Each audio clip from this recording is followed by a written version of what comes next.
Hello friends and my dear students, कैसे हैं आप सब। आई होप आप सब बहुत अच्छे होंगे और जो नई शिक्षक भर्ती आ रही है उसकी आप तैयारी में ज़ोर शोर से लगे होंगे। जो है आपकी आज की मेहनत आपको कल निश्चित ही सफलता देगी।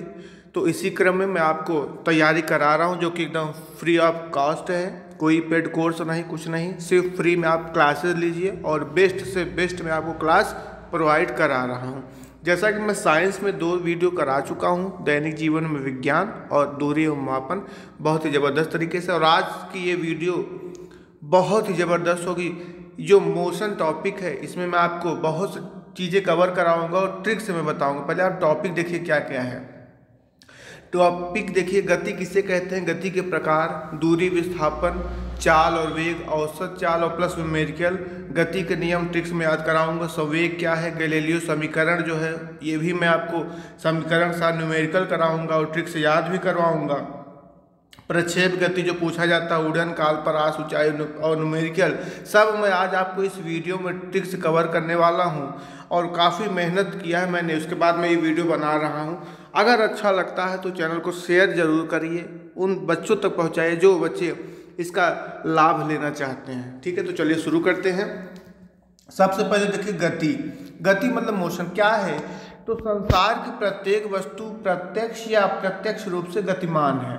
हमारा चलना, दौड़ना, साइकिल चलाना आदि, ठीक है, और पृथ्वी को अपने धुरी पर घूर्णन करना, ये सभी क्या है, गति है, मोशन है। ठीक है, परिभाषा की अगर बात करते हैं तो समय के सापेक्ष वस्तु की स्थिति में परिवर्तन को गति कहते हैं। ठीक है, आगे बढ़ते हैं। गति के निम्न प्रकार हैं। देखिए, रैखिक गति पहला क्या है, रैखिक गति, लीनियर मोशन जिसे कहते हैं। जब कोई वस्तु सीधी या वक्र रेखा पर चलती है तो यह उस वस्तु की रैखिक गति की अवस्था कही जाती है। जैसे क्या है, सड़क पर चलता हुआ आदमी, बंदूक से छोड़ी गई गोली। ठीक है, आपको प्रश्न कैसे देगा, ऐसे आपको दे देगा कि सड़क पर चलता हुआ आदमी कौन से गति का उदाहरण है, रैखिक गति है, यादृच्छिक गति है, या जो भी और गति है वो ऐसे आपको दे देगा जो है। ठीक है, तो इस तरह के जो कहने मतलब जो एकदम सीधी, हमको क्या याद रखना है कि सीधी। ठीक है, ठीक है, जैसे आप देखिए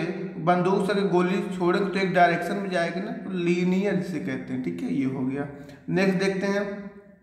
अब देखिए यादृच्छिक गति, ये मैं बहुत ही मोस्ट इम्पॉर्टेंट आपको मैं एग्जाम्पल लिया हूँ, एकदम समझने की सरल भाषा का प्रयोग किया गया है। ठीक है, तो ध्यान से आप देखिए। यादृच्छिक गति जिसे रैंडम कहते हैं, गति की ऐसी अवस्था जिसमें गति किसी निश्चित पथ पर और निश्चित दिशा में नहीं होती, मतलब रैंडम चेंज हो जाए। तो ऐसा क्या है, जैसे मक्खी की गति होती है ना, मक्खी है अभी यहाँ बैठी फिर उड़ गई, कहाँ बैठ जाए, कुछ मतलब चेंज हो जाती, किस दिशा में चली जाए कुछ मालूम नहीं। फुटबॉल का जो मैदान, खिलाड़ी की जो गति होती है ना, तो कोई निश्चित नहीं कि अब एक ही गति में जाना, नहीं, लीनियर नहीं है, ये रैंडम चेंज होगी, तो इसे हम यादृच्छिक गति कहते हैं। उदाहरण एकदम आप याद करते चलिए और यही उदाहरण आपको दे दिया जाएगा। ठीक है, और प्रश्न पूछेगा कि यादृच्छिक गति है या वृत्तीय गति है या रैखिक गति है, तो बहुत ध्यान से आप समझिए। आई होप आपको ये दो बहुत अच्छे से समझ में आ गए होंगे। ठीक है, अब है वृत्तीय गति जिसे सर्कुलर मोशन कहते हैं। वृत्ताकार पथ पर, सर्कल से हम समझ गए कि वृत्ताकार की बात करते हैं, वृत्ताकार पथ पर चलने की स्थिति वृत्तीय गति कराती है। मतलब क्या, जैसे पृथ्वी द्वारा सूर्य का परिक्रमण या घड़ी की सुइयों की दिशा, ठीक है, ये इस तरीके से ऐसे चलता है ना, इस तरीके से, तो ये वृत्तीय हो गया। ठीक है, चलिए दोलनी गति क्या है गाइस, जब कोई वस्तु एक निश्चित बिंदु के आगे पीछे या ऊपर नीचे चलती है तो उसे दोलनी गति की अवस्था में कहा जाता है। जैसे झूले की गति, बहुत पूछा गया है, झूले की गति कैसी है, तो दोलनी गति है। ठीक है, दीवार की जो घड़ी में जो पेंडुलम लगा होता है वो आपका क्या है, देखिए इसका कहने मतलब है कि जब कोई वस्तु निश्चित बिंदु के, तो एक बिंदु से जैसे झूला है ना, झूला है तो ठीक है, अब झूला क्या है, ऐसे ऐसे जाएगा, या जो पेंडुलम है ऐसे ऐसे घूमेगा, तो एक निश्चित हो गया कि ना, एक पॉइंट से निश्चित। ठीक है, चलिए आवर्त गति समझिए क्या है, जब कोई वस्तु अपनी गति को समय के निश्चित अंतरालों पर दोहराती है तो उसे आवर्त गति कहते हैं। कहने का मतलब यह है कि जैसे सूर्य के चारों ओर पृथ्वी की गति या लोलक गति, तो क्या कर रहा है कि निश्चित अंतर आप दोहराएंगे ना, सूर्य के चक्कर लगाएंगे, फिर उसके बाद तो इसको क्या कहते हैं हम आवर्त गति कहते हैं। यहाँ तक आप बहुत अच्छे से समझ चुके होंगे। अब जो बहुत यहाँ से प्रश्न पूछा जाता है कि दूरी और विस्थापन क्या है। चलिए, डिस्टेंस और डिस्प्लेसमेंट वस्तु द्वारा किसी समय अंतराल में तय किए गए मार्ग की संपूर्ण लंबाई को दूरी कहते हैं। और यह एक क्या है, अदिश राशि होती है और यह सदैव धनात्मक होती है दूरी।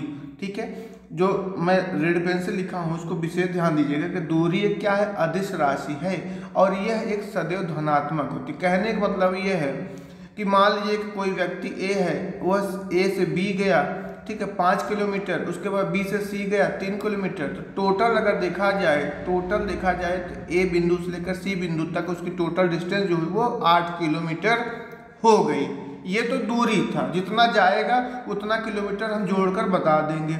लेकिन विस्थापन की कंडीशन क्या, विस्थापन का क्या होता है, विस्थापन का मतलब होता है कि दूरी का शॉर्टकट। क्या होता है, दूरी का ही शॉर्टकट होता है विस्थापन। कहने का मतलब समझें क्या है कि वस्तु की अंतिम स्थिति वस्तु की अंतिम स्थिति तथा प्रारंभिक स्थिति के बीच की न्यूनतम दूरी को विस्थापन कहते हैं। विस्थापन क्या है, एक सदिश राशि है। क्या है, यह एक सदिश राशि है और इसमें परिमाण एवं दिशा दोनों होते हैं। और विस्थापन का मान जो बहुत पूछता है कि यह मान इसका धनात्मक भी होता है, ऋणात्मक भी हो सकता है या शून्य भी हो सकता है। ठीक है, ठीक, देखिए दूरी क्या है, दूरी अदिश है, ठीक है, और यह हमेशा धनात्मक होता है। लेकिन विस्थापन की कंडीशन क्या होता है कि यह सदिश तो है लेकिन इसमें धनात्मक, ऋणात्मक और शून्य दोनों हो सकता है। ठीक है, विस्थापन शून्य कब हो जाएगा ये भी समझ लीजिए, जब लौटना रहे या वृत्ति पथ पर पूर्ण चक्कर जो लगाते वो हो जाए या विराम हो, चले गए तो शून्य हो गया। ठीक है, कैसे समझेंगे, देखिए जैसे मान लीजिए कि ए बिंदु से बी चला 8 किलोमीटर और बी से फिर सी गया 6 किलोमीटर। ठीक है, अगर दूरी बताना होता तो 8 और 6 को हम जोड़ देते, 8 और प्लस 6 कर देते तो 8 से 14 हो गया। ठीक है, लेकिन दूरी नहीं, हमसे विस्थापन अगर हमें पता करना होगा तो हम इसका शॉर्टकट रास्ता निकालेंगे।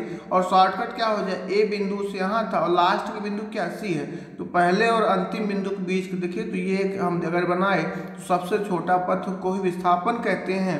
तो ये इसका हम करनी कर लेंगे तो 10 किलोमीटर आ जाएगा। ठीक है, तो 14 से कम मतलब जो आएगा दूरी से कम ही रहेगा जो है। ठीक है, चलिए अब कुछ बहुत ही इंपॉर्टेंट पॉइंट आप समझिए जो है कि दूरी का मान हमेशा विस्थापन के बराबर या उससे अधिक होता है। क्या है, दूरी का मान हमेशा विस्थापन के बराबर या उससे अधिक होता है।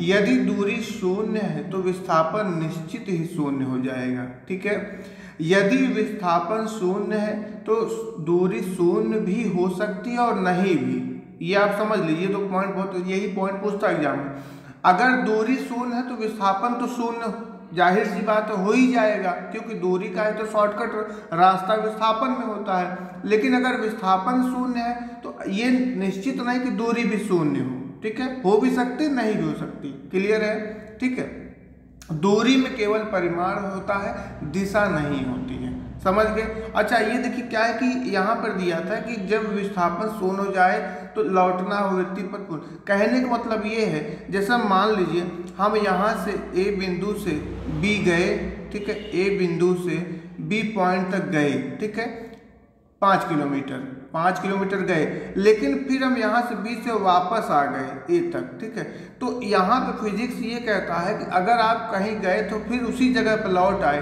तो इसका मतलब वो 0 हो गया। दूरी अगर आप बताना होगा तो 5 जाना 5 आना 10 हो गया। बट विस्थापन में क्या कहता है कि भैया ऐसा है कि आप जब गए और लौट ही आना था तो गए क्यों, तो कहने का मतलब है कि 0 मान लेगा। ठीक, समझ गए आप लोग, वही बात हो गई। और जब यहाँ से चला ही नहीं, जब ए पॉइंट से चला ही नहीं तो विराम ही होता है, जब माने 0 ही हो जाएगा। जब चलेगा नहीं तो 0 ही हो जाएगा। और वृत्ति चक्कर वही गोला में भाई, तो वही जगह आप घूम रहे हैं। ठीक है, तो ये बात है। चलिए समझ गए आप लोग। अब हम लोग चाल देखते हैं गाइस। यहाँ तक बहुत मैं आराम से बताया और आप दूरी और विस्थापन में डिफरेंस समझ गए होंगे। जो भाई बहन मेरे नहीं समझ पाते होंगे, बिल्कुल यहाँ पे कॉन्सेप्ट क्लियर करते चलिए। ठीक है, अब स्पीड क्या है, कोई वस्तु इकाई समय में जितनी जितनी दूरी तय करती है उसे उसकी चाल कहते हैं। ठीक है, और चाल क्या है? एक अदिश राशि है, इसका SI मात्रक मीटर पर सेकंड होता है, चाल बराबर दूरी बटे समय होता है। ठीक है गाइस, चलिए अब वेग क्या है देख लीजिए। वेग है तो किसी वस्तु द्वारा इकाई समय में तय किए गए विस्थापन को वेग कहते हैं, और यह एक सदिश राशि है, इसका SI मात्रक मीटर पर सेकंड होता है। वेग बहुत इंपॉर्टेंट पॉइंट, वेग जो होता है वेलोसिटी धनात्मक भी हो सकता है, ऋणात्मक भी और शून्य भी हो सकता है। ठीक है, और ये फार्मूला आपको याद रखना है, वेग बराबर विस्थापन बटे समय अंतराल होता है। अभी मैं इस पर क्वेश्चन भी आगे करा दे रहा हूँ।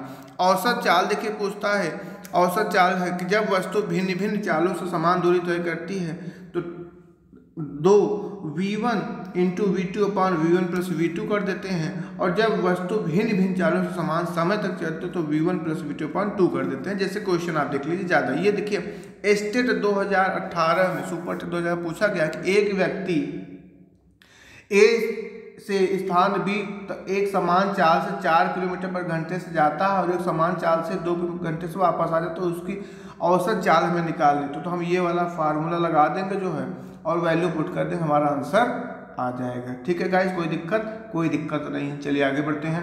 अब देखिए यहाँ से क्वेश्चन में बोला कि यहाँ से करा दे रहा हूँ वेलोसिटी, देखिए क्या कैसे प्रश्न देखिए, कह रहा है कि 10 मीटर पर सेकंड के वेग से चलने वाली वस्तु 5 सेकंड में कितना विस्थापित हो जाएगी। ठीक है, 10 मीटर पर सेकंड के वेग से चलने वाली वस्तु 5 सेकंड में कितना विस्थापित हो जाएगी। तो हमें पता है कि वेग बराबर होता है विस्थापन बटे समय। हमें क्या दिया गया है? वेग दिया गया है, वेग हमारा 10 है। ठीक है, हम 10 यहाँ पर पुट कर दिए। विस्थापन हमसे पूछ रहा है तो विस्थापन हम एज इट इज रख देंगे। ठीक है, और टाइम समय कितना 5 सेकंड दिया गया है तो 5 रख देंगे बस। उसके बाद यहाँ 1 मान लीजिए, उसके ऊपर क्रॉस मल्टीप्लाई कर दिए, 50 मीटर आपका आंसर आ जाएगा। आसान सा प्रश्न है, पूछा भी गया है। चलिए आगे बढ़ते हैं। अब देखिए मोस्ट इंपॉर्टेंट गाइस, इस कॉन्सेप्ट को आप समझिए, गति के नियम। गति के नियमों को सबसे पहले सर आइजैक न्यूटन ने 1687 में अपनी पुस्तक प्रिंसिपिया, ये पुस्तक किसकी है तो न्यूटन की है, प्रिंसिपिया में दिया। इसलिए इन नियमों को हम न्यूटन के गति के नियम कहते हैं। प्रथम नियम देखिए क्या है, यदि कोई वस्तु विरामावस्था में है तो वह विरामावस्था में ही रहेगी। ठीक है, और यदि वह गति की अवस्था में है तो वह गति की अवस्था में ही रहेगी, जब तक, ये इंपॉर्टेंट है कि जब तक उस पर कोई बाह्य बल न लगाया जाए। अगर विराम है तो विराम है गति, जब तक उस पर कोई बाह्य बल न लगाया जाए। और इस नियम को जड़त्व का नियम भी कहते हैं, मतलब प्रथम नियम जो होता है इसे जड़त्व का नियम भी कहते हैं। चलिए अब देखिए उदाहरण डायरेक्ट आप एग्जाम में पूछता है। उदाहरण आप ध्यान दीजिए कि रुकी हुई गाड़ी के अचानक चल पड़ने पर उसमें बैठे यात्री का पीछे की ओर झुक जाना। ठीक है, या पेड़ की टहनियों को हिलाने से उससे फल टूटकर नीचे गिर जाना, ये न्यूटन के प्रथम नियम के उस पर लागू होता है। ठीक है, चलिए दूसरा क्या है, द्वितीय नियम, किसी वस्तु पर बल आरोपित उस वस्तु द्वारा उत्पन्न त्वरण के गुणनफल के बराबर होता है, अथवा वस्तु के संवेग में परिवर्तन की दर उस पर आरोपित बल की दिशा में ही होती है, और बल बराबर द्रव्यमान गुणे त्वरण होता है। उदाहरण समझिए, उदाहरण क्या है, न्यूटन के द्वितीय नियम का उदाहरण देखिए, समान वेग से आते हुए क्रिकेट गेंद एवं टेनिस गेंद में से टेनिस गेंद कैच करना आसान होता है। कराटे खिलाड़ी द्वारा हाथ के प्रहार से ईंटों की पट्टी को तोड़ना, ये द्वितीय नियम पे लागू होता है। गाड़ियों में स्प्रिंग और शॉक एब्जॉर्बर लगाए जाते हैं ताकि झटका कम लगे। अधिक गहराई तक कील को गाड़ने के लिए भारी हथौड़े का उपयोग किया जाता है। ठीक है, ये सभी क्या थे, ये आपके द्वितीय नियम के उदाहरण थे। चलिए अब देखिए थोड़ा सा संवेग समझ लीजिए, फिर आगे कंटिन्यू करते हैं। संवेग क्या है, मोमेंटम। किसी गतिमान वस्तु के द्रव्यमान तथा वेग के गुणनफल को उस वस्तु का संवेग कहते हैं। ये फार्मूला बिल्कुल याद रखिएगा, पूछा जाता है। संवेग बराबर मतलब P बराबर mv होता है, m/v, ठीक है, इसको याद रखना है। संवेग पूछा जाता है फार्मूला, और यह एक सदिश राशि होती है, ठीक है, किलोग्राम मीटर पर सेकंड होता है, और संवेग क्या है, संरक्षित राशि है। आगे बढ़ते हैं। अब ये बहुत ही most important guys, most important, इसको याद रखिएगा। यदि दो वस्तुओं का भार समान है तो अधिक वेग वाली वस्तु का संवेग भी अधिक होगा। मतलब अगर भार समान है तो वेग वाली वस्तु का संवेग अधिक होगा। अगर वेग समान है, इसका अपोजिट करना है पहले वाले का, वेग समान है तो भार वाली वस्तु का संवेग अधिक हो जाएगा। क्लियर है? इसको आप बिल्कुल इसको सेव कर लीजिए, स्क्रीनशॉट लेके याद कर लीजिए। अब हम तृतीय नियम देखते हैं क्या है, ठीक है, 3 नियम है। तृतीय नियम क्या है, देखिए, प्रत्येक क्रिया के बराबर परंतु विपरीत दिशा में प्रतिक्रिया। कहने का मतलब है कि क्रिया और प्रतिक्रिया जिसमें होगा वो तृतीय नियम होता है। पहला जड़त्व हो गया, दूसरा आप जान ही गए, तीसरा आपका क्रिया प्रतिक्रिया। कहने मतलब क्या है कि जैसे बंदूक से गोली छोड़ते समय पीछे की ओर झटका लगना, गोली आगे गई हाथ पीछे गया, ठीक। ऊंचाई से कूदने पर चोट का लगना जो है, रॉकेट का आगे बढ़ना, नाव खेलने के लिए बांस से जमीन को दबाना, या नाव के किनारे पर जमीन पर कूदने पर नाव का पीछे हटना, ठीक है। क्रिया प्रतिक्रिया मतलब जैसे आप दीवार पे मुक्का मारे तो दीवार को तो लगेगा ही लगेगा, आपको भी लग जाएगा, तो हो रहा है ना क्रिया प्रतिक्रिया, वही बात है अपोजिट। इसको याद कैसे करना है, तो जड़ से क्रिया, बस आप याद रखिए जड़ से क्रिया, और नंबरिंग लिखिए 1 नंबर 2 नंबर और 3 नंबर। तो जड़ में पहले में क्या है, जड़त्व है, दूसरे में संवेग है, और तीसरे में क्रिया प्रतिक्रिया है, ठीक है। इसका निचोड़ में आपको दे दिया। आगे बढ़ते हैं। अब देखिए मोस्ट इंपॉर्टेंट गाइस, एक समान त्वरित गति के लिए गैलीलियो के समीकरण। थोड़ी सी वीडियो लंबी होगी लेकिन मैं प्रयास करूंगा कि बहुत ज़्यादा लंबा ना हो, मैं थोड़ा तेजी से कवर करूंगा, ठीक है। गति के समीकरण किसी वस्तु के वेग, गति के दौरान त्वरण और उसके द्वारा तय की गई दूरी में संबंध बताते हैं। गति के 3 मोस्ट समीकरण ध्यान दीजिए। पहला है v = u + at, ठीक है, वेग और समय बताता है। s बराबर ut + ½ at², और तीसरा है v² + u² + 2²। देखिए ये जो सीक्वेंस है ऐसा नहीं है कि आप ये पहला बता दें इसको दूसरा, ऐसा नहीं, जो है वैसे ही बताना है। ये पहला है, ये दूसरा है और तीसरा है, ऐसे आपको दे देगा, ये दे देगा और बोलेगा कि ये गति के कौन सा समीकरण है, पहला है, दूसरा, तीसरा है, तो ये तीसरा है, ठीक है। थोड़ा सा समझ लिया। अभी मैं इसको याद कराने की कोशिश में छोटी सी कॉन्सेप्ट अभी दूंगा कि आपको याद हो जाए। देखिए u क्या है, u होता है आपका प्रारंभिक वेग, क्या है गाइस, u है प्रारंभिक, v है अंतिम वेग, ठीक है। a है त्वरण, t है समय, और s है तय की गई दूरी। आप देखिए जब ये जानते रहेंगे तभी तो आप न्यूमेरिकल में लगा पाएंगे। तो देखिए अगर आप ABCD देखें तो U पहले आता है और V बाद में आता है, या तुम अगर बात करें तो पहले तुम माने U, पहले U, तो U मतलब प्रारंभिक वेग, शुरुआत का, और जब ये प्रारंभिक तो V क्या होगा, अंतिम हो जाएगा कि नहीं हो जाएगा। एक्सीलरेशन त्वरण होता है, T टाइम होता है, S क्या होता है, तय की गई दूरी होती है, ठीक है। चलिए पहले हम न्यूमेरिकल देखते हैं। चलिए तो न्यूमेरिकल कैसे करेंगे। एक पिंड विराम अवस्था से चलना प्रारंभ करती है, उसका त्वरण 5 मीटर/सेकंड² है, तो 50 मीटर/सेकंड का वेग प्राप्त होने पर उसके द्वारा चली गई दूरी क्या होगी। पहले हम देखेंगे क्या क्या दिया गया है, उसके बाद हम क्वेश्चन को सॉल्व करेंगे।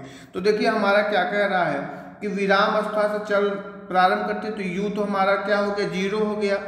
अब त्वरण दिया है 5, त्वरण हो गया 5, ठीक है। और हमसे क्या वेलोसिटी कितना दिया गया है, देखिए 50 मीटर वेग प्राप्त करती, माने अंतिम वेग कितना, अंतिम 50 हो गया, तो v 50 हो गया। और हमसे क्या बोल चली गई दूरी, माने s पूछ रहा है ना, तो s निकालना है। तो देखिए अब हम कौन सा फार्मूला फिट करेंगे कि हमारा ये सब कुछ आ जाए। तो हम ये आपका तीसरा जब फार्मूला लगाएंगे तो हमें ये मिल जाएगा। और इसको याद रख लीजिए कि जब समय नहीं दिया हो और दूरी निकालना हो तो हम तीसरा नियम लगाते हैं। इस पॉइंट को आपको ध्यान देना है, ठीक है, इसको आप याद रख लीजिए, ठीक है। बाकी तो जब आप जो गिवन रहेगा जब आप उसको लिख लेंगे तो आपको ऑलरेडी पता चल जाएगा कि हमें क्या निकालना है क्या नहीं है, कौन सा फार्मूला है। इसको आप याद रखेंगे तो थोड़ा सा जल्दी हो जाएगा। अगर समय नहीं दिया है और दूरी पूछ रहा है तो तीसरा बस आंख बंद करके लगा देना है। क्लियर है। तो तीसरा क्या होता है, फार्मूला याद भी होना चाहिए, v² + u² + 2s होता है। ठीक है, अब चलिए बस इसमें वैल्यू आप सिंपली पुट करना है। ठीक है, सिंपली v देखिए दिया गया है, v हमारा 50 है तो हम 50 रख देंगे, u कुछ नहीं 0 हो गया, 2 इंटू एक्सलेशन 5 है, s निकालना है 2500 और 10, उसको जब हम काट देंगे तो हमारा 250 मीटर आ जाएगी। ठीक है, क्लियर है, समझ गए। आइए आगे बढ़ते हैं, एक प्रश्न और ले लेते हैं। एक कार विश्रामावस्था से चलकर 5 सेकंड में 110 मीटर दूरी तय करती है तो कार का त्वरण कितना होगा। यहाँ पर u फिर वही है 0 हो गया, t दिया गया है 5 और s 110 एक्सीलरेशन निकालना है। तो देखिए एक्सीलरेशन किस फार्मूले में हमें निकालना होगा ना, तो एक्सीलरेशन भी है और टाइम भी होना चाहिए जो है ना। तो कैसे हम अप्लाई करेंगे, पहले दूसरा तीसरा में अगर आप देखें तो हमारे पास क्या क्या है, हमें एक्सीलरेशन पूछ रहा है, टाइम गिवन है, एस भी गिवन है, यू नहीं। अब देखिए अगर हम फार्मूला अब लगाना होगा तो देखिए यहाँ पर आइए, ये देखिए अब हमको क्या कर एक्सीलरेशन पूछ रहा है। अब देखिए ए इसमें भी है, ए इसमें भी है ना, और लेकिन टाइम गिवन है, टाइम वहाँ पर दिया गया है लेकिन इसमें टाइम नहीं है ना, तो इसलिए फार्मूला नहीं लग सकता, ये लगेगा। समझ पा रहे हैं ना। ठीक है, इसको लगाएंगे जो है। ठीक, चलिए आगे, नहीं सॉरी ये नहीं, इसको लगाना होगा हमें, ये वाला फार्मूला, दूसरा फार्मूला हमें लगाना होगा ना जो है। ठीक है, आइए दूसरा लगाना होगा, क्योंकि हमें जो है क्या करना है जो है, विस्थापन और समय की बात कर रहा है। ठीक है, ये देखिए विस्थापन और समय भी तुम्हें देखना होगा ना, तो बस वैल्यू पुट करना होगा जो है। यहाँ पर s बराबर इसको हमने रखा जो है। ठीक है, सब हम यहाँ पर लिख लेंगे, एक बार सब लिख लेंगे और उसके बाद फार्मूला लगाकर उसको पुट कर देंगे, हमारा आंसर आ जाएगा। आगे बढ़ते हैं, थोड़ा सा कैसे याद करेंगे, मैं याद करने का आपको ट्रिक दे रहा हूँ, उसको फार्मूले को तीनों कैसे याद करेंगे। देखिए, तो अगर एक चीज देखा जाए तो v u a t इस तरीके से अगर ध्यान दें तो देखिए यहाँ पर ये देखिए, ये आपका ये तो कॉमन हो गया ना, ये है जैसे v है, u है और t है ना, a t हो गया। तो कैसे याद करें तो समझिए, तो हम क्या कहते हैं, हम कहते हैं कि VU8 क्या है, VU8, बस एक लाइन इसको याद रखिए बस, VU8 मतलब पहले हम तुम खाते हैं, इस तरीके से पहले हम तुम खाते हैं, मतलब ये पहले का ट्रिक हो गया। ठीक है, फिर दूसरा क्या बोलता है कि शुरुआत करते हैं, क्या बोलता है, शुरुआत करते हैं। तो देखिए पहले हम आप खाते हैं तो पहले VU8 है ना, VU8 हो गया पहले, तो पहले नंबर की ट्रिक हो गई ना। ठीक है, जब पहला हो गया दूसरा बोलता है शुरुआत करते हैं, दूसरा क्या बोलता है, शुरुआत करते हैं, तो शुरुआत S हो गया, शुरुआत UT हो जाएगा। ठीक है, शुरुआत करते हैं। ठीक है, और उसके बाद अगर ये याद है तो ये तो इसका बस सेम हो गया, VV हो गया, UU हो गया और AA हो गया, बस यहाँ पर T दिया तो यहाँ पर S हो जाएगा। समझ पा रहे हैं आप लोग, बस और कुछ है ये नहीं, याद हो गया होगा आपको जो। चलिए अब हम लोग प्रक्षेप गति देखते हैं गाइस। ठीक है, प्रक्षेप गति बहुत इंपॉर्टेंट है, समझिए इसको, मैं बहुत गजब आपको समझाने वाला हूँ। जब कोई वस्तु क्षैतिज से कोई कोण बनाते हुए ऊर्ध्वाधर तल में प्रक्षेपित की जाती है तो उसका पथ परवलयाकार होता है और पिंड की यह गति प्रक्षेप गति या प्रोजेक्टाइल मोशन कहलाती है। अब इसमें देखिए पहला आपका है ओरियन काल। ठीक है, पिंडों को फेंकने तथा वापस पृथ्वी पर गिरने के बीच के समय को क्या बोलते हैं, ओरियन काल बोलते हैं। ठीक है, क्या बोलते हैं, ओरियन काल बोलते हैं। इसका फार्मूला क्या होता है, सूत्र क्या है, T बराबर, ठीक है, T बराबर 2u sin theta upon g होता है। ठीक है, मतलब टाइम ऑफ फ्लाइट की अगर बात करते हैं, टाइम ऑफ फ्लाइट की बात करते हैं तो t is equal to 2u sin theta upon g, जहाँ पर u आपका फिर वही प्रारंभिक वेग होता है, थीटा आपका क्षैतिज कोण होता है और g आपका गुरुत्वीय त्वरण होता है। इस फार्मूले को भी मैं एकदम लाइन बाय लाइन याद करा दूंगा, ट्रिक आगे है। ठीक है, परास क्या है, रेंज, पिंड अपने ओरियन काल में जितनी क्षैतिज दूरी तय करता है उसे हम परास कहते हैं। इसका फार्मूला होता है R इज इक्वल टू, मतलब range equal to u square sine 2 theta by g होता है। क्लियर है, आगे बढ़ते हैं। प्रक्षेप की महत्तम ऊंचाई जो पूछता है, हाइट, तो h is equal to u square sine square theta by 2g। कहने का मतलब ये कि ये 3 फार्मूले आपको याद होने चाहिए, तभी तो जो प्रश्न आएगा वो आप सॉल्व कर पाएंगे। कैसे आप इसको याद करेंगे, देखिए लर्न फार्मूला विद ट्रिक से। ठीक है, हम टॉर्च, ट्रिक क्या याद रखेंगे, टॉर्च क्या है, टॉर्च, ठीक है। टी से हमारा हो गया टाइम ऑफ फ्लाइट, ओ से हो टाइम ऑफ फ्लाइट हो गया, इससे पूरा, ये पूरा इससे हो गया, सॉरी, ठीक है। और आर से हो गया हमारा रेंज, आर से हो गया हमारा रेंज, और एच से हो गया हमारा हाइट, ठीक है। यहाँ तक आप लोग समझ पाए जो है, ठीक है।